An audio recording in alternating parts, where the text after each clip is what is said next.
Hey boo, welcome back to my channel. Today we're doing press-ons. I want to show you how I get mine to last for 2 weeks.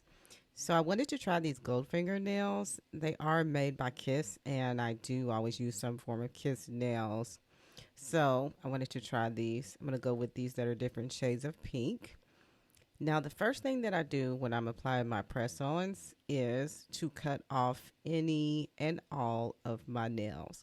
Now, I am not the type of person who would wear my natural nails long because they will grow long. They are not the strongest. So, if I'm wearing my natural nails, I usually just cut them down and put some type of top coat on them or some type of color. So, you don't have to cut your nails down, but it does help a lot in keeping your press ons on for some reason if you don't have any nails. So, I'm going to cut them all down. Make sure they're clipped really good on both hands. Now, I do give myself a full-on manicure like once a month. I'm not going to do that today because I'm just doing a quick application of press-on. So I'll probably make another video that shows a full manicure.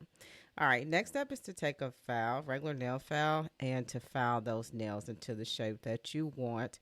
I just kind of go with my natural shape, file them down, make sure they're smooth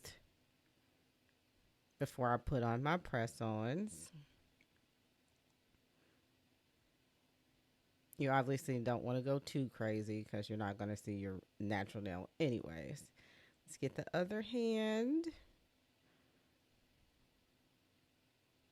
All right, so next step, and this is very important, is to push back your cuticles. Now, I would normally do this when I'm giving myself a manicure and add some cuticle oil, but today we're just going to push them back.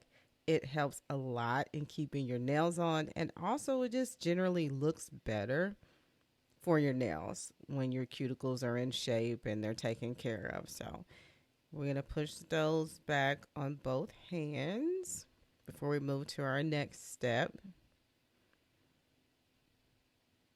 All right. Next up, I take some fingernail polish remover and just clean up my nails real good. So this does have acetone in it. I make sure to get off any like old glue residue, anything that may have come off when I was cleaning up my cuticles. And just clean those really good. It's very important that you have a clean base when you put your nails on. All right, next step, we're going to take this buffer and go to the coarse side, and we're just going to take the shine off of our nails. Now, this is really important too. For some reason, press-ons, they stick well to your nail when you don't have a lot of shine. And even that little dust that comes when you buff them, they really eat that up. The gel, the glue, and the press-on. So I typically leave that on as well. You just don't want to have any shine.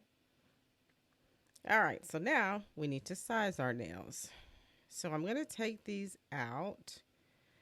And what I'm going to do is line up the size nails that I need for both hands. I like to do this beforehand so you have everything ready during the glue process. All right, so let's get those open. Fine. I'm going to start with my thumbnail and find the right size that I need for my thumbnail. And then what I'll do is when I find the size I need for my thumbnail on my left hand, then I'll make sure to lay out that same size nail for my right hand. And I always just keep them lined up and then go down the line as I glue. If you're not aware, nails have little numbers on the inside too, so that makes it a whole lot easier to find the size that you need. So you know if you have like a size 5 on your left hand, you need the other size 5 to line up for your right hand. Also, if you don't have a size that fits perfectly, it's easiest to take a size that's just a little bigger and file it down to fit your nail bed. And you can file them down if the shape doesn't fit very good anyways. It's just important that you want to cover up your whole nail if at all possible with the press on. So All right, so after we get those all sized up, we're going to get to the gluing stage. And this time I'm using the Kiss Pink gel nail. This works really good if it's under like a clear type of nail that has a pink hue, but this is just what I had today. I also do like their 3-second gel. It works really well for me. I put it all over the nail. Some people like to put it on the nail, on the press on. I like to put it on my natural nail. All right, then clean the glue up around the side. And we just want to make sure that we hold that on there for a good 30 seconds. Similar to like if you've ever went to the nail salon and they did your acrylics, how they hold it on at first. And then I also hold on the whole nail for another 30 seconds.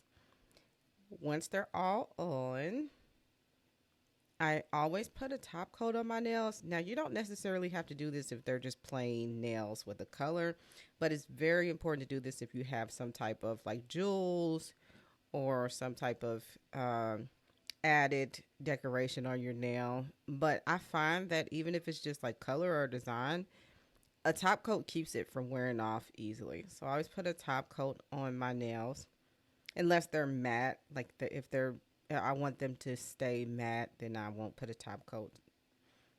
Now, this is the very important part. After I put my top coat on, I put my nails into the UV light for 60 seconds for each hand. This is what is going to set your gel. This is what's going to make it last for the 2 weeks. Well, one of the biggest components is going to make it last for 2 weeks. So you set your nails. And then we have the finished product. Very good. Very good. And so, like I said, if you want to venture into press-ons, follow those simple steps, and you should. Now, you may have nails that may pop off here and there. Also, you don't want to get your nails in any water for at least 24 hours. So if you're washing dishes, just use some gloves.